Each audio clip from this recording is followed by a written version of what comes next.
안이 주세요. 저희들한테 제출된 아니고 행정실에서 작성된 초안이 맞습니까? 증인, 네, 이 증인 명단에 대통령 비서실에 보면 지금 총무비서관이 빠져 있습니다.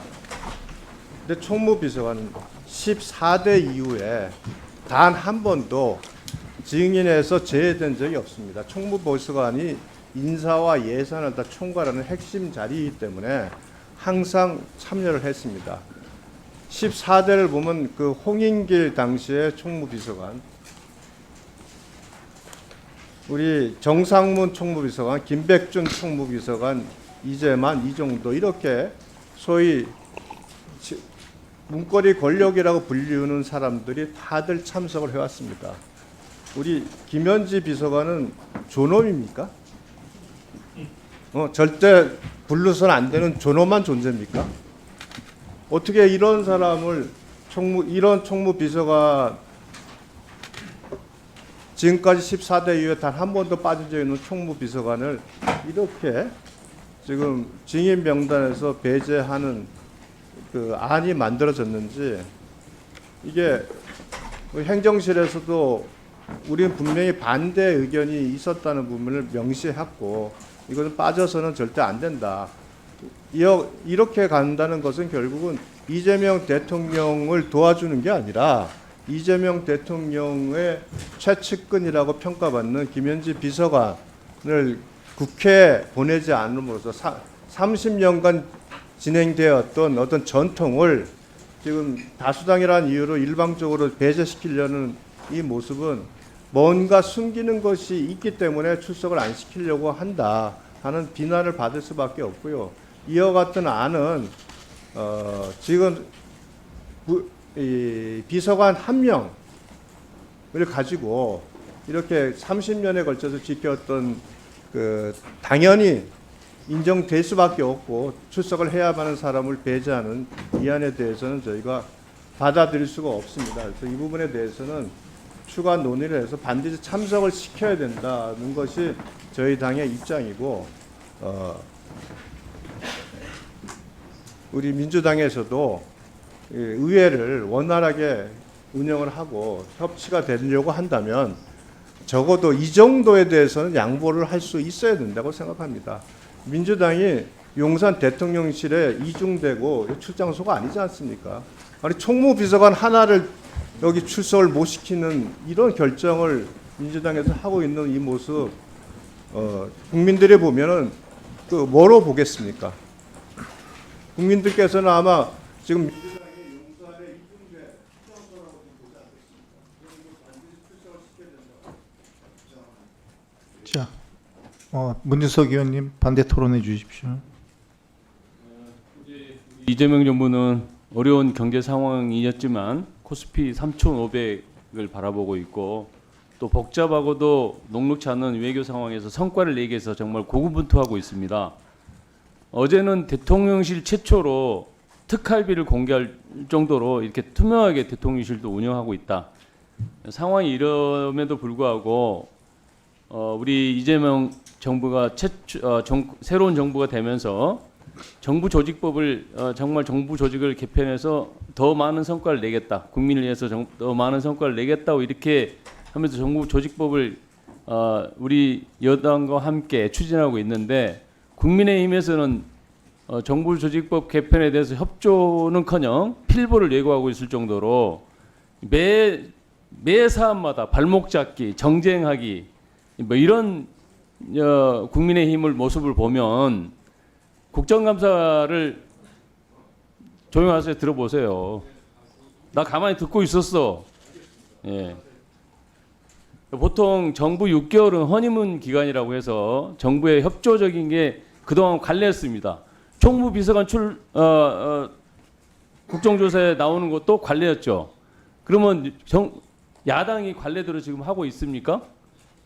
결국은 김현지 비서관보다 더 많은 권한을 갖고 대통령실을 운영에 관여하는 게 비서실장 아닙니까? 그러니까 비서실장한테 따져 물어도 충분히 국정감사에 지장 없다 이렇게 생각하는데, 그럼에도 불구하고 관례대로 총무비서관을 불러내야 된다라고 주장하는 것은 일견 동의하지만 정쟁으로 삼으려고 하는 국민의힘 의도에 우리는 동조할 수가 없다. 지금 그렇지 않습니까? 허니문 고사하고 지금 대선 불복까지 지금 주장하고 있는 거 아닙니까? 대선 불복 주장하잖아요. 최고위원회에서 김민수 최고위원 뭐라고 합니까? 이재명 대통령 당장 끌어내야 된다고 이렇게 주장하지 않습니까? 그럴 정도로 국민의힘이 솔직히 말씀드리면 공당이 아니에요. 공당이 하는 거 보면. 공당 아니죠? 공당입니까? 그러면 그게 예? 조용해 보세요. 김현지 못 부른 이유가 있어요. 김현지를 못 부른 이유가 있다고요. 뭐가 할 말 없어요. 들어보세요. 들어보셔. 자, 잠시만요. 잠시만요. 예. 주제에 집중해 주시기 바랍니다. 정쟁을 일삼아서 국정을 공경에 빠뜨리려고 하는 의도 아닙니까? 지금까지 진행된 걸 보면 결국은 우리 민주당은 협조할 수 없다. 왜 국민의힘이 정쟁거리로 삼으려고 하는데 우리가 그걸 협조합니까? 그래서 제가 거부한 겁니다. 협조 못한다. 국민의힘이 이성을 회복하는 거지 않으면 절대 협조할 수 없다. 저는 그렇게 우리 민주당 입장입니다.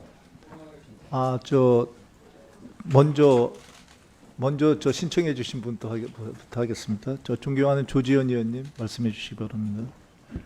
네, 경북 경산의 조지현입니다. 협치 말씀하시는데 민주당부터 협치하셔야 된다 생각합니다. 지금 허니문 기간이다 뭐 얘기하시는데 지금 과거 이 사례를 보면 임기 초에도 총무비서관은 다 나왔습니다. 김대중 정부 때도 임기 초에 나왔었고 노무현 정부 때도 임기 잠시만요. 초에 나왔었고 잠시만요. 이거 문재인 좀 정부 때도 끊어주세요. 임기 초에 나왔습니다. 토론하고 있잖아요. 잠시만요.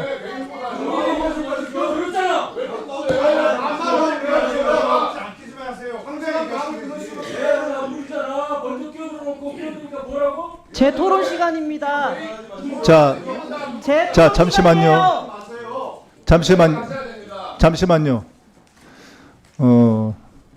적어도 상대 의원님을 존중하셔가지고 의원님들이 발언하는 동안에는 그 다른 발언이 나오지 않았으면 합니다. 그건 뭐 여당 야당 다 마찬가지입니다. 그 발언을 충분히 숙지하시고 거기에 대해서 반대 토론 시간은 드릴 테니까 반대 토론에서 그 말씀을 해주시기 바라고요. 저 조지현 의원님 저 계속 발언해 주시기 바랍니다. 지금 87년 민주화 이후에 노태우 정부, 김영삼 정부, 김대중 정부, 노무현 정부, 이명박 정부, 박근혜 정부, 문재인 정부, 윤석열 정부 임기 초에 모든 총무비서관이 다 나오셨습니다. 그리고 이거를 허니문 기간이다라는 문제로 치부할 것이 아니라 총무비서관이 가지고 있는 인사와 재무, 행정 정반을 관리하는 분이 총무비서관인데 당연히 총무비서관이 있어야 제대로 된 국감이 진행이 될 수가 있겠죠. 그리고 이재명 정부에서 특갈비도 공개를 하는 이 정부에서 왜 총무비서관은 왜 못 나옵니까? 특갈비도 공개를 하시는데 당연히 총무비서관이 와서 저희의 질의에 대해서 충분히 설명하고 하시면 되는 거죠. 그리고 이재명 대통령께서 뭐라고 하셨습니까? 임명 권력은 선출 권력을 존중해야 된다 하지 않았습니까? 그런데 총무비서관이 어떤 자리입니까? 별정직, 대통령이 임명하는 별정직 고위 공직자 아닙니까? 그런데 왜 국회를 무시합니까? 국회에 당연히 나와서 얘기하셔야죠.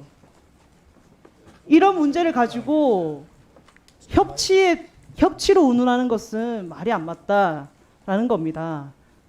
분명히 총무비서관이 와서 행정과 재정 다 책임지고 있는 총무비서관이 와서 국정감사에 임해야 된다라는 말씀을 다시 한번 드립니다. 이상입니다. 네, 또 토론하실 분 계십니까? 네, 존경한 박상혁 의원님 해주시기 바랍니다. 예, 경기도 김포울의 박상혁 의원입니다. 우리가 뭐 또 언론에서 관례적으로 협치란 말을 쓰지만 국어 사전에는 협치란 말이 없습니다. 관이 민과 협력해서 여러 가지 일들을 벌일 때 민관의 협치란 말을 쓰지만 정당이 다른 경우에 특히 지금과 같이 12.3 내란 이후 아직도 내란이 지속되고 있고 또 이번 대선을 불복하기 위한 여러 시도들을 하고 있고 또 이번에도 장애 집회를 했고 앞으로도 장애 집회를 하려고 하는 이러한 상황 속에서 협치란 말 자체가 원래도 없을 뿐만 아니라 성립 자체가 불가능하다고 생각을 합니다. 지금 이 기관적인 문제와 관련되어서 우리가 토론을 하고 있습니다. 이 대통령 비서실의 최종 책임자는 대통령 비서실장입니다. 강원식 비서실장이 지금 야당이라든지 또 여당에서 제기하는 여러 가지 문제에 대해서 충분히 이 문제와 관련해서 답변할 수 있는 그런 위치에 있습니다. 그렇기 때문에 비서실장으로 하여금 다양한 사안들에 대해서 답변할 수 있도록 국감 증인으로 채택하면 전 충분하다 생각이 들고요.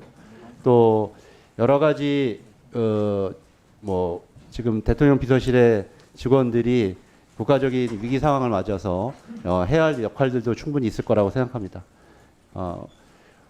지금 준비된 대로 대통령 비서실장과 그 필요한 안보실장, 그 다음에 경호처장 등 책임 있는 당사자들이 나와서 국감에 충분히 응할 수 있도록 위원장님께서는 국감 증인을 준비된 대로 여야 협의가 어렵기 때문에 준비된 대로 채택해 주실 것을 촉구드립니다. 이상입니다.